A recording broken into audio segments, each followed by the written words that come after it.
தேமுதிகவுக்கு எவ்வளவு தொகுதிகள் ஒதுக்கப்படுகிறது? இந்த கூட்டணியில வந்ததுக்காக அவங்களுக்கு ஒரு ராஜ்யசபா குடுத்துட்டாங்க. ஆனா, எவ்வளவு தொகுதிகள் பேசி அவங்கள கூட்டணிக்குள்ள கொண்டு வந்தாங்க அப்படின்றது வந்து இதுவரைக்கும் திமுக ஏன் வெளியிடவில்லை? அது ஒரு பெரிய ரெட் ஃபிளாகாவே இருக்கிறது இந்த பேச்சுக்கள்லாம். திமுகவுக்கு நீங்க எவ்வளோ தேமுதிகவுக்கு நீங்க எவ்வளோ குடுக்குறீங்க அப்படின்னு தான் அந்த கேள்விகள எழுப்புறாங்க. குறிப்பா காங்கிரஸோட நடந்த அந்த பஞ்சாயத்துல கூட சிதம்பரம் பேசும்போது உங்களுக்கு வந்து 0.5% 50% இருக்கக்கூடிய ஒரு கட்சிக்கு நீங்க வந்து 10 தொகுதிகள் குடுக்குறீங்க, ஒரு ராஜ்யசபா குடுக்குறீங்க அப்படின்ற மாரி தகவல் வருது.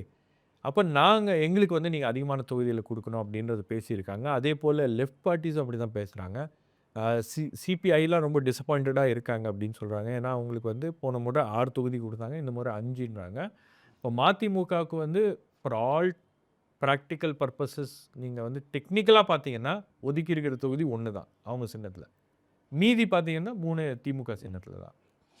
தேமுதிகவுக்கு என்ன சொல்றாங்க அப்படின்னா, 10 தொகுதிகள் அப்படின்னு சொன்னா, நீங்க வந்து 7 தொகுதிகள் வேணா உங்க சின்னத்தில நிக்கலாம். 3 தொகுதிகள் எங்க திமுக சின்னத்தில நில்லுங்க அப்படின்றாங்க. நீங்க லெஃப்ட் பார்ட்டீஸ்ட்ட அத கேட்க முடியாது. அவங்க வந்து அத ஒத்துக்க மாட்டாங்க.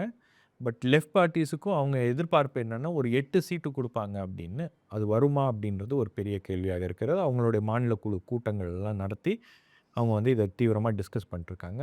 விசிகேவுக்கு எவ்வளவு தொகுதிகள் அப்படின்றதும் வந்து இருக்கு. ஏன்னா, எனக்கு தகவல் என்ன வருது அப்படின்னா, விசிகேவோட ஒரு தொகுதி கூடுதலாக வேண்டும் அப்படின்றது தான் தேமுதிகவோட கோரிக்கை. ஏன்னா, அவங்க அந்த மக்கள் நல கூட்டணிய காமிக்கிறாங்க. ஏன்னா, கடந்த 2016 தேர்தல்ல அவங்க எங்க கூட இருந்தாங்க. மக்கள் நல கூட்டணி தான் மக்கள் நல கூட்டணிக்கு தலைமை தாங்கியதே தேமுதிக தான். ஆகவே எங்களுக்கு வந்து விசிகேக்கு நீங்க எவ்வளோ சீட்டு குடுக்கிறீங்களோ, அத விட ஒரு கூடுதல் தொகுதிய குடுக்கணும் அப்படின்றாங்க.